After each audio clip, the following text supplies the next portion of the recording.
मित्रों, सादर नमस्कार। मैं डॉक्टर राकेश ऋषभ आज आपकी सेवा में पुनः एक नई कविता लेकर हाजिर हूँ। मित्रों, आज का सामाजिक परिवेश ऐसा हो गया है कि जो हमारे पारिवारिक मूल्य हैं वो विकटित होते जा रहे हैं। परिवार नामक संस्था कमज़ोर होती जा रही है और जो पारिवारिक मूल्य हैं विशृंखलित होते जा रहे हैं। हम संयुक्त परिवार की ओर से एकल परिवार की ओर अग्रसर होते जा रहे हैं और कहीं ना कहीं इससे जो माता पिता हैं वो अभिशप्त जीवन जीने को मजबूर हैं। तमाम ऐसे परिवार हैं जहाँ पर वही माता पिता जो कि बच्चे को पाल पोस कर बड़ा करते हैं और उससे तमाम तरह की आशाएं और तृष्णाएं पालते हैं, लेकिन आज वो एकाकी जीवन जीने को मजबूर हैं। उनका जीवन नारकीय बन जाता है, क्योंकि परिवार एक ऐसी संस्था है कि यदि हम परिवार के साथ और पारिवारिक मूल्यों के साथ यदि हम जीवन जीते हैं तो हमारा आनंद और दुगना हो जाता है और सबके जीवन में एक उमंग और तरंग होती है। किंतु जब पश्चिमी प्रभाव के कारण या वैज्ञानिक और तकनीकी विकास के कारण तमाम भौतिक सुख सुविधाओं के आने के कारण हमारा जो पारिवारिक जीवन है या पारिवारिक मूल्य हैं उस विरासत को धक्का पहुंचता है और हम ऐसे समाज की ओर बढ़ते जा रहे हैं जहां पर निराशा और वितृष्णा का जीवन जीना पड़ता है और अंततः ये हमारे समाज के लिए, परिवार के लिए, देश के लिए अच्छी बात नहीं है। तो ऐसे ही भावों को व्यक्त करती हुई ये कविता मैं आपके सामने प्रस्तुत करता हूँ, जो कि मैंने इसको लिया है पूजांजलि काव्य संग्रह से, जो कि नीरज पुरस्कार से सम्मानित है। 1,01,000 रुपये का वर्ष 2013 में इस पुस्तक को पुरस्कार प्राप्त हो चुका है। उसी पुस्तक से पूजांजलि से मैं आपको ये कविता सुनाता हूँ, जिसका शीर्षक है बूढ़ा बाप बूढ़ी माँ। शीर्षक है बूढ़ा बाप बूढ़ी माँ। बूढ़ा बाप सुबह आधा झुका खड़ा, आधा झुका, हाथ में पॉलीथीन की पन्नी लिए दवा टटोलता खोजता कौन दवा चुक गई, बची कौन, असर कुछ खास नहीं, थोड़ा सा फ़ायदा, मन में सोचता ऑफिस के लिए तैयार होते बेटे से कहूँ, ऑफिस के लिए तैयार होते बेटे से कहूँ, 1 महीने की दवा और आ जाती तो और फ़ायदा हो जाता, दर्द मिट जाता, बुढ़ापा कट जाता।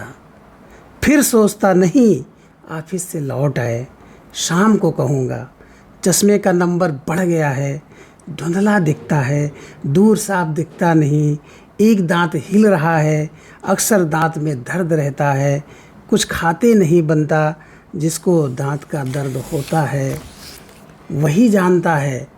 फिर बैठकर पद्मासन लगाकर रामदेव बाबा का योगा करता है, शायद चक्कर आना बंद हो जाए, दिल का दर्द कम हो जाए, दवा ना लेनी पड़े, बहुत लोगों का हुआ भला मेरा भी हो जाए। फिर पूजा घर में पूजा करता, ईश्वर से प्रार्थना करता, बेटे की उन्नति हो, दिन दूनी रात चौगनी हो, हर्ष आए उत्कर्ष आए, हमेशा आगे बढ़े, ईश्वर विवेक बुद्धि दे, समृद्धि दे। हाथ जोड़ता, श्लोक मंत्र हनुमान चालीसा पढ़ता, अंत में आरती करता, रोज़ 1 घंटे बेटे के लिए। शाम को ऑफिस से आया बेटा, बूढ़ा बाप सोचता लेटा, बेटे से क्या कहूँ, दवा चुक गई है सब, एक दवा को छोड़कर उसको खुद पूछना चाहिए।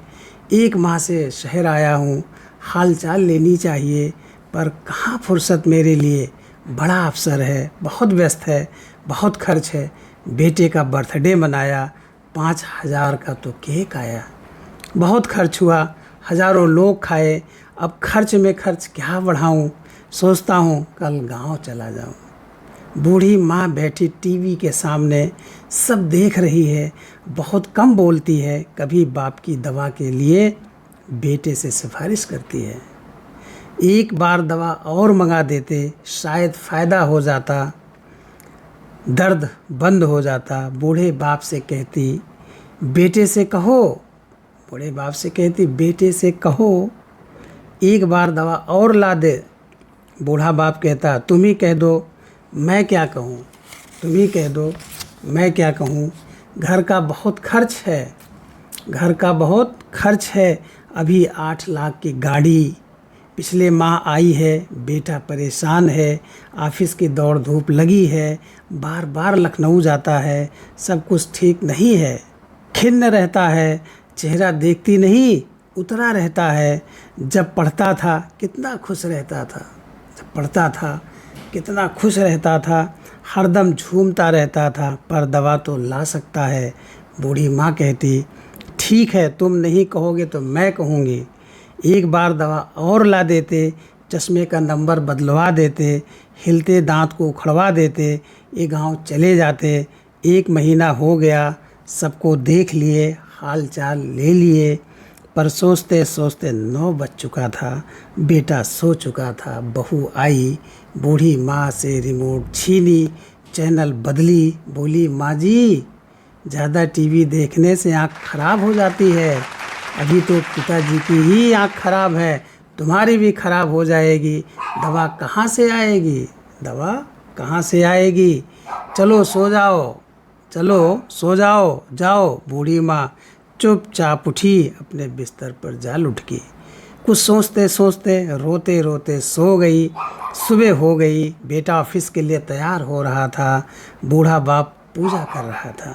बूढ़ी माँ बोली बेटा इनकी दवा एक बार और ला देते, चश्मे का नंबर बदलवा देते, हिलते दांत खराब। आगे कह ना पाई, बेटा तपाक से बोला ठीक है ठीक है, कहते हुए ऑफिस चला गया। बूढ़े बाप ने पूछा क्या कहा बेटे ने, कहा ठीक है, मतलब दवा आएगी या नहीं, ठीक है का क्या मतलब, मुझे पता नहीं, उसने यही कही तो ठीक है, देखते हैं क्या करता है। इतने में बहू आई, काशी विश्वनाथ एक्सप्रेस का एक टिकट लाई, बोली आज 11 बजे ट्रेन है, नौकर जाएगा स्टेशन छोड़ आएगा, गांव चले जाओ, वहीं दवा कराओ। गाड़ी तेज़ रफ्तार से जा रही है, बूढ़ा बाप बूढ़ी माँ सीट पर बैठे वो सोच रहे हैं, बहते आंसू पोंछ रहे हैं, मन में भाव उमड़ रहे हैं, दुख के बादल घुमड़ रहे हैं। भले न करा पाए हों अपनी दवा, भले न करा पाए हों अपनी दवा, पर बेटे की उन्नति की मन में है दुआ, पर बेटे की उन्नति की मन में है दुआ, भले न करा पाए हो अपनी दवा। नन्हे बेटी की स्मृतियों में नहा रहे हैं और शहर से गांव जा रहे हैं। बूढ़ी माँ सोच रही है मेरा बेटा कहाँ खो गया, मेरा बेटा कहाँ खो गया, इसे क्या हो गया, इसे क्या हो गया, मैंने पाला पोसा, इस पर था बड़ा भरोसा, इसने भी दगा दिया, ममता की नींव हिला दिया। अब किसके सहारे जीऊँ, अपना दर्द किससे कहूँ, मेरा होकर भी मेरा नहीं, क्या गलत क्या सही। बचपन की स्मृतियाँ जीवन की लड़ियाँ पिरो रही बूढ़ी माँ, ट्रेन की सीट के कोने में दुबकी रो रही है बूढ़ी माँ। बूढ़े माँ बाप की व्यवस्था में, बूढ़े माँ बाप की व्यवस्था में उभरी मेरी व्यवस्था, तेरी व्यवस्था, मैं तेरा तू मेरा, तेरे बिन मैं रह नहीं सकता पर कह नहीं सकता, सदैव तेरा एहसास हमेशा मेरे पास, दिल में समाया तुझे पलकों पर सजाया। जब दिल तेरे भावों से भर जाता है तब आंसू आता है, बूढ़ी माँ की तरह रोता हूँ, तेरी यादों में खोता हूँ। तू मेरा विधाता है, मेरा हाथ स्वयं जुड़ जाता है, तू मेरा विधाता है, मेरा हाथ स्वयं जुड़ जाता है।